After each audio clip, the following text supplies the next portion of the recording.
Good morning, सुप्रभात, केम छो, सलाम। उम्मीद है आप सब लोग बेहतर होंगे, अपना ध्यान रख रहे होंगे।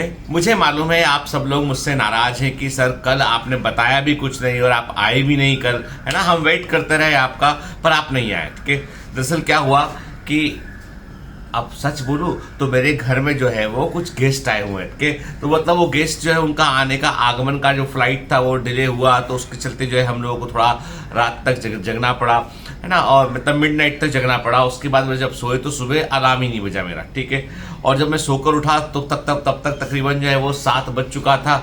और मैं तो जल्दी उठता हूँ, पर 7 बजे तक सो के उठा। उठने के बाद फिर मेरा ट्रेनिंग था, वहाँ गया मैं, कि मतलब जिम का ट्रेनिंग था, वहाँ गया मैं, लौट के आया। उसके बाद इतना जो है वो हैवी टास्क था उस दिन कि मैं कल आपको कम्युनिकेट ही कुछ नहीं कर पाया। ठीक है, मतलब क्योंकि ये सुबह सबसे पहले सुबह उठकर मैं जो है अपने लिए एक कप चाय बनाता हूँ। ठीक है, या चिड़ियाओं की आवाज़ सुनते हुए सुकून से चाय पीता हूँ, और उसके बाद फिर मैं आपके लिए रिकॉर्डिंग करता हूँ, फिर सारा दिन की शुरुआत करता हूँ। ठीक है, मतलब मेरी भी लाइफ में यदि एक भी दिन मैं आपके साथ ना मिलूँ, एक भी दिन ना आऊँ, ना कुछ ना करूँ आपके लिए, तो खाली लगता रहता है कि कुछ कम है आज, कुछ हुआ नहीं आज, कोई चीज़ मिसिंग है आज के, ऐसा मुझे भी फील होता है। मतलब सच कह रहा हूँ कि मेरे दिन की शुरुआत वो आपके साथ ही होती है। बीवी बच्चे सो रहे होते हैं, ठीक है, अभी जब स्कूल खुलेंगे तब शायद हड़कम मच जाएगा, तब जो है बच्चों की हैबिट चेंज होगी। अभी तो बच्चे आराम से 8-9 बजे तक सोते हैं। खैर, तो मतलब ये कि मुझे भी जब एक भी दिन नहीं आता हो तो मुझे भी वैसे ही लगता है जैसा आपको लग रहा था। ठीक है, तो कभी कभी ऐसा होता है बेटा ना, एक लंबे शेड्यूल में ना, क्योंकि हर दिन 365 दिन पूरी तरीके से वैसे ही फॉलो कर पाना कोशिश मैं पूरी करता हूं, पर पहली बार मैं बगैर बताए गायब हुआ हूं, और इसके लिए मैं आपसे क्षमा चाहता हूं। ठीक है, अब सुनो बात ध्यान से रहा कि कुछ बड़ी इंपॉर्टेंट चीजें बेटा ऐसी होती हैं जिससे जो हमारे लाइफ में बड़ा गहरा असर डालती हैं। ठीक है, और अभी मैंने देखा कि मुझे किसी बच्चे ने मुझे जो है वो एक मैसेज किया, उसने लिखा कि सर मेरा ये एग्ज़ाम मैंने निकाल लिया है, मैंने बीएससी किया है, बीएससी किया उसने कंप्यूटर साइंस के अंदर, और अब उसे एमएससी कंप्यूटर साइंस करना चाहिए या उसको 10+2 के लेवल पर जाकर नीट की तैयारी करना चाहिए। मैं समझ नहीं पा रहा हूँ क्या करूँ उठ के। तो मैं वही कहता हूँ आपसे कि देखो बेटा, क्या होता है कि एक होती है हमारी इच्छा कि हम कुछ बनना चाहते हैं, कुछ करना चाहते हैं। एक होता है हमारा डिटर्मिनेशन कि हमें बनना ही बनना है। ठीक है, दो चीजें होती हैं, दोनों में फर्क है। इच्छाएं तो हमारी अनंत हो सकती है, आप कुछ हासिल कर लोगे उसके आगे की भी इच्छा आपकी हो जाएगी, और वो भी हासिल कर लोगे तो उसके आगे की भी इच्छा आपकी हो जाएगी, है ना। इच्छा जो है वो मोबाइल फोन के समान है, जो आपके पास नहीं है उसकी इच्छा होती है, जब जो मिल जाता है तो अगला वाला वर्जन देखने लगते कि अगला वाला वर्जन मिल जाए, कोई दूसरा बड़ा वाला फोन मिल जाए कोई हमको। ठीक है, तो इच्छाएं तो अनंत है, उनका कभी समाप्ति नहीं हो सकता है। ठीक है, लेकिन जब आप किसी चीज के लिए डिटरमाइंड होते हैं कि भाई मुझे ये हासिल करके ये काम करना है, तो कई लोगों को लगता है कि डॉक्टर बनना या जो है वो एक पद तक पहुंचना, एक पोस्ट के तक पहुंचना, या एक डिग्री को हासिल करना, ये मेरी इच्छा है, ये मेरा गोल है। नहीं, goal should be other way. Goal ऐसा होना चाहिए कि आपको पेशेंट्स का इलाज करना है, एक पर्टिकुलर से आपने बोला कि आपको हड्डियों का डॉक्टर बनना है, ऑर्थोपेडिक सर्जन बनना है, that is a goal, final goal कि मुझे ऑर्थोपेडिक सर्जन बनना है और उसमें अपना स्किल इंप्रूव करना है। आपने कहा कि मेरा गोल है मुझे जो है वो न्यूरो फिजिशियन बनना है, वो आपका गोल हो गया। आपका गोल है कि आपको आईएएस बनना है, तो वो आपका एक गोल हो गया आपका कि भाई हाँ ये हमें डिटरमाइंड है कि यहाँ तक पहुँचना है हमको। ठीक है ना। तो वहां पहुंच के आईएएस बनने के बाद क्या करना चाहते हैं आप? यदि बोलते हैं कि मुझे सिर्फ पद हासिल करना है या मुझे सिर्फ मेडिकल की डिग्री चाहिए, तो वो तो एक आधा काम रहा। वो पूरा काम कब होगा? जब आपने कहा कि मुझे I have to serve to the human beings, मुझे लोगों के लिए काम करना है, ठीक है, मुझे पेशेंट्स का इलाज करना है। तो आपने जब बीमारी को, एक सेगमेंट को टारगेट किया, वो पूरा गोल था वो। ठीक है, तो कई बार क्या होता है, कई बार मैं कहता हूं कि हमारे बीएससी भी कर ली, एमएससी भी कर ली, पर डॉक्टर बनने की इच्छा थी इसलिए दोबारा आ रहे। तो क्या होता है कई बार कि एक बात ध्यान रखो, लाइफ जो है ना वो हमारे क्या होता है टाइम फ्रेम में चलती है। ठीक है, टाइम फ्रेम में आप जो है वो किस समय क्या कर रहे हैं वो बड़ा इंपॉर्टेंस है उसका। मैं किसी को डिस्करेज नहीं करता हूं, पर मैं बोलता हूं कि आंखें खोलकर रियलिटी को भी समझिए, आंखें खोल के सच्चाई को भी समझिए। कि मैं कहता हूं बिल्कुल कि डॉक्टर बनने की कोई उम्र नहीं होती, वकील बनने की भी कोई उम्र नहीं होती, ठीक है, लेकिन मुद्दा यह है कि आपकी अपॉर्चुनिटी कॉस्ट क्या है लाइफ की। कि आप जिंदगी के जो साल देंगे उसके बदले आपको मिलेगा क्या, ये ज़्यादा इंपॉर्टेंट चीज़ है। ठीक है, यदि आपने कैलकुलेट कर लिया ऑलरेडी और आपको इतना पैशन है, इतने ड्रिवन है कि हाँ अब हमको यही करना है, तो कोई बात नहीं। लेकिन यदि आपने 2 साल के बाद अपना निर्णय फिर चेंज किया आपने, तो वो 2 साल आपके बर्बाद चले जाएंगे। सालों को बर्बाद मत कीजिए, क्योंकि ये जो दिन आप गुजारते हैं ना, जो वर्ष आप गुजारते हैं, वही लाइफ होते हैं। तो व्हाई टू वेस्ट लाइफ। एक थॉट दिमाग में आया, कुछ करना है तुम्हें, हम जिंदगी में एक बात ध्यान रखें बच्चा, पीछे पलटकर देखने की बजाय ये चीज इंपॉर्टेंट है कि आगे हमें कहाँ तक पहुंचना है। ठीक है, हो सकता है पीछे के सफर में जो है कई गड्ढे आए हों, कई जो है वो हमको हमारे अनुभव अच्छे ना रहे हों, लेकिन जरूरी नहीं कि आगे भी वही होगा। आगे जो होगा उसके लिए अपने आप को हमें मेंटली साइकोलॉजिकली अपने आप को प्रिपेयर करना होता है। ठीक है, एक बात बताऊं मैं, दुनिया की सबसे सस्ती चीज जो आपकी जिंदगी पर सबसे गहरा असर डालता है वो क्या है बताओ? दुनिया की सबसे सस्ती चीज जो आपके लाइफ पर सबसे गहरा असर डालती है वो क्या है? प्रेम नहीं है भाई, प्रेम तो क्रिएटिव होता है, प्रेम क्रिएटिव होता है। और जिसको तुम प्रेम समझते हो, जो तुमको लगता है कि प्रेम डिस्ट्रक्टिव है, वो प्रेम ही नहीं है। मजे की बात है, वो प्रेम ही नहीं है। जो प्रेम है वो डिस्ट्रक्टिव हो ही नहीं सकता है, और जो प्रेम है क्रिएटिव है वो तुमने शायद महसूस ही नहीं किया। और तुम्हें जो लगता है कि प्रेम था कई की जिंदगी में था, हो चुका है, तो वो था ही नहीं एक्चुअली में। क्लियर भाई? तो अब आप बोलोगे सर फिर बताओ, आंसर बताओ कि सबसे सस्ती चीज जो जिंदगी पर सबसे गहरा असर डालती है वो है राय।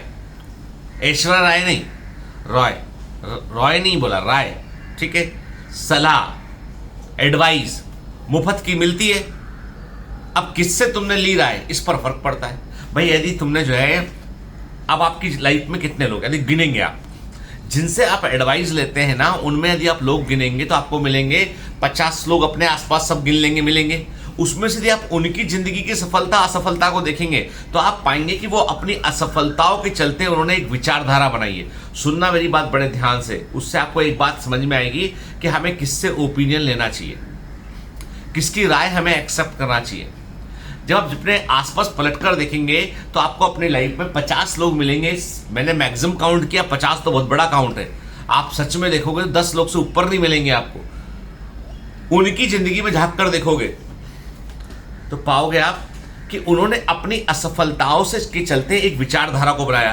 भाई उनकी भी लाइफ में कई असफलताएं होंगी, उन्होंने एक विचारधारा को बनाया और उस विचारधारा को वो राय बनाकर आपको पकड़ा देते हैं। आपने पूछा क्या अंकल ये करना चाहिए? अंकल मैं सोच रहा हूं मेडिकल की तैयारी करूं, क्या करूं? कठिन होता है, महंगा होता है, ऐसा होता है, आजकल क्या स्कोप बचा है, इतने डॉक्टर बन रहे हैं, ऐसा होगा वैसा होगा, ऐसी पकड़ के वो अपनी जो उन्होंने देखा समझा, जो विचारधारा थी, वो आपको राय बनाकर पकड़ा दी। अब आप उस राय को लेकर टेंशन में आ गए, आपने एक पोटली बना ली, रख ली अपने पास कि भैया ये क्या है? ये शर्मा अंकल की पोटली है जो उन्होंने पकड़ाई मेरे को राय भर के। ठीक है, फिर इतने में वर्मा अंकल मिले। वर्मा अंकल ने बोला और बेटा कहाँ जा रहे हो? कुछ नहीं, तब सोचे थे नीट के बारे में, अब क्या रहे मेडिकल बहुत कठिन है बेटा, बहुत पढ़ना पड़ता है। अरे देखो जिंदगी में ना इतना एफर्ट करोगे, 4 साल में तुम मेरा कैंपस निकलेगा। दूसरी वर्मा जी ने पकड़ा दी थैली, तुम वो थैली भी लेके बैठ गए, 2 थैली लेके कंधे पे जा रहे हो और आ गए मेरे पास, सर नीट। मैंने कहा पढ़, मेहनत कर, बोझ लगने लगा तुमको, क्योंकि 2 थैली तुम पहले ऑलरेडी रखे हुए थे, अब तुम्हें बोझ लगने लगा कि गीतेंद्र सब तो पढ़ाने लगे, थैली कंधे में वैसे ही रखी हुई है हमारे। तो वो जो राय होती है ना, उसको फेंक दो। राय किसकी लो? राय लो अपने शहर के सबसे बड़े डॉक्टर की, सफलतम आदमी की राय लीजिए। याद रखिए, हमेशा take the opinion from those persons in that particular field जहां पर वो सफल है। तुम मेरे पास आके बोलोगे, मुझसे बोलोगे सर कैसी होती है आईएएस की जिंदगी बताइए, तो बोलूंगा यार नॉर्मल लाइफ होती है, बहुत काम करना पड़ता है, पॉलिटिकल प्रेशर होता है बहुत अधिक, ठीक है, और इतनी मेहनत करके जाओ इतना, क्योंकि मैं असफल हूं भाई। मैं खुद तो आईएएस हूं नहीं हूं, जो मैं राय दूंगा सही मैंने सुना है, मैंने देखा है, और मैंने जलन के मारे महसूस भी किया है। मैंने होता है आदमी को यार, लगता है जब आप तो मैं तो देखो, मैं तो एकदम ट्रांसपेरेंट बात करता हूं। मैं मिला, मुझे लगा, देखा, मैं जब उनके घर में अपने मित्रों के घर जाता हूँ, देखता हूँ कि घर के बाहर गाड़ियाँ खड़ी, सब आम के उनसे मिलता हूँ, प्रेम से बात करता हूँ, खुश भी होता हूँ देख के उन्हें लेकिन मन में लगता है कि यार ये थोड़ा सा मेरा भी हो सकता था, थोड़ा एफर्ट करता तो ये मेरा था, सब सब तामझाम मेरा होता। फिर वो कहते हैं जब, यार जितेंद्र भाई पॉलिटिकल प्रेशर आजकल बहुत बढ़ गया है, मन में खुशी होती, अच्छा हुआ नहीं हुआ मेरा, है ना, अच्छा हुआ। देखो प्रेशर में रहते हैं लोग, अपन तो खुश है। अरे दादा तुम जल कुकड़े हो, तो तुम जल मरे हो, तो ठीक है, तो वो खुशी नहीं है, वो मन का एहसास है वो। अरे सच बोलने में क्या प्रॉब्लम है यार, सच ही तो बोल रहे हैं, ठीक है। तो एक्चुअली जब वो मेरे को देखते होंगे, कह रहे यार ये तो ऐसे आगे निकल, तो उनके दिमाग में देखो वो वहां नहीं है जहां मैं हूं, मैं वहां नहीं हूं, वो वहां है, ठीक है। तो यदि आप उनसे ओपिनियन लेंगे उनके काम के लिए कि भाई कितना काम करने का मौका मिलता है, तो बोलेंगे नहीं यार मौका तो पूरा मिलता है, हम तो इलेक्ट्रिसिटी बोर्ड में भी थे, हम यहाँ भी थे, हमने पंचायत में भी काम किया हुआ, हमने ये भी काम किया, हमने वो काम गिना देंगे 50 तुमको वो शहर के अंदर। आप बोलोगे भैया आपकी पोस्टिंग रही थी कटनी में, क्या किया आपने, बोलेंगे कटनी में हमने पूरा चेंज कर दिया। हम विदिशा पोस्टेड थे, हमने ये चीजें की थी वहां पे, हमने वो देखो वो सब कराया था, हमने पूरा व्यवस्था। अरे हमारे समय में एक बार लॉ एंड ऑर्डर की कंडीशन बन गई थी, हमने ऐसा किया था। अभी मैं अपने इन लॉज से मिलता हूँ, जैसे मेरे को ब्रदर हैं, वो एडिशनल एसपी हैं अपना यहाँ पे छतरपुर में और ये पन्ना में, दोनों मतलब हस्बैंड वाइफ, उनसे मिलता हूँ तो क्या बताते हैं, मिला बात किया, जीजा जी हमने है ना वो 40 लाख की चोरी हुई थी एक हमारे एरिया में, एक डॉक्टर के घर में डकैती, हमने 3 दिन में डाकू को पकड़ा, हमने पूरा पैसा रिकवर किया, हमने उनको है ना उनसे पूरा करके उनको अंदर कर दिया।